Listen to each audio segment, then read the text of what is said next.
Ukraine पर हमला करके रूस ने आर्थिक बर्बादी के रास्ते पर कदम रख दिया है। दुनिया के ज्यादातर देशों ने रूस पर बैन लगा दिए हैं, व्यापार बंद कर दिया है। जो पुतिन पहले कह रहे थे कि पश्चिमी देशों के प्रतिबंध से कोई असर नहीं पड़ेगा, अब उसका असर जमीन पर दिखना शुरू हो गया है।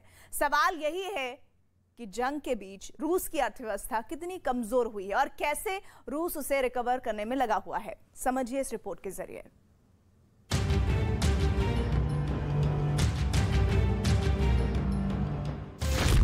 रूस और यूक्रेन जंग में बड़ा सवाल।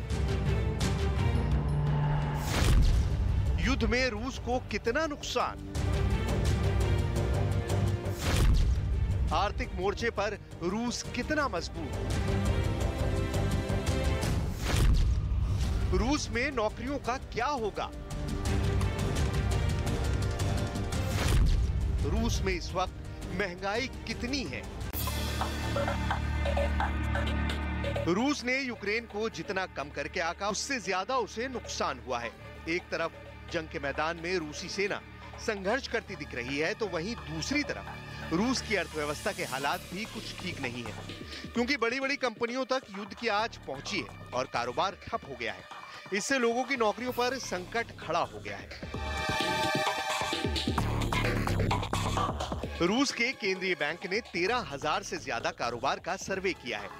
इससे पता चलता है कि कई लोगों को माइक्रोचिप्स, कार के पुर्जे, पैकेजिंग सामान, यहाँ तक कि बटन जैसे सामान देश में लाना मुश्किल हो गया है। कच्चे माल और पुर्जों की कमी की वजह से कुछ कंपनियों ने काम करना बंद कर दिया है। जापानी कार कंपनी टोयोटा ने रूस को कारों का आयात रोक दिया है। मैकडॉनल्ड्स और लिवाइस जैसे ब्रांड ने कामकाज बंद कर दिया है। एप्पल ने भी अपना काम रूस में बंद कर दिया है।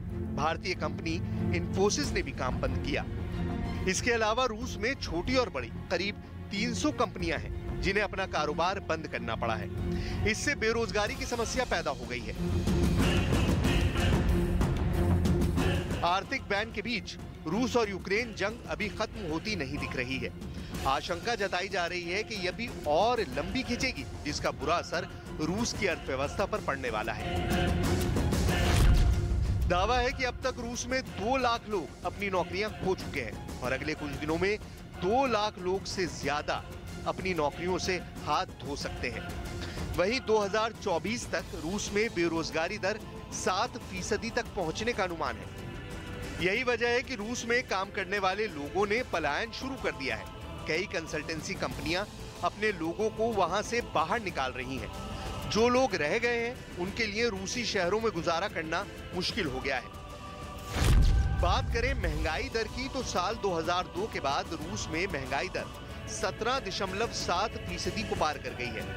हालात इतने खराब हैं कि पीने का पानी 35% तक महंगा हुआ है।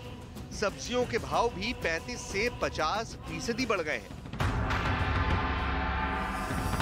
रूस से तुर्की की फ्लाइट के लिए 15,000 रुपए खर्चा आता था, लेकिन अब उसके लिए करीब 55,000 रुपए खर्च करने पड़ रहे हैं। युद्ध की शुरुआत में आर्थिक बैन के वक्त रूस की सड़कों पर शॉपिंग मॉल्स के बाहर लंबी लंबी कतारें देखी गई थी। अब वो भीड़ छट चुकी है। अब सुपरमार्केट में चीजों को अच्छी तरह से स्टॉक कर लिया गया है।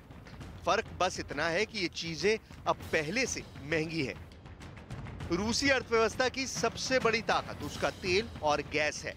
वित्तीय संकट से बचने के लिए रूस जंग के बीच दुनिया भर के देशों को बेच रहा है। खुद यूरोपीय देश अपनी प्राकृतिक गैस का लगभग 40% रूस से ही खरीदते हैं। रूस इसके लिए डॉलर की बजाय रूबल में पेमेंट ले रहा है, ताकि गिरती अर्थव्यवस्था में रूबल को नियंत्रित करके संभाला जा सके। इस सब के बीच रूस पर संकट की तलवार लटक रही है। अगर यूरोपीय देशों ने रूसी तेल और प्राकृतिक गैस पर प्रतिबंध लगा दिया, तो उसकी अर्थव्यवस्था 20% तक सिकुड़ सकती है, जिसका असर अगले कुछ सालों में भयानक मंदी के रूप में रूस को देखना पड़ सकता है।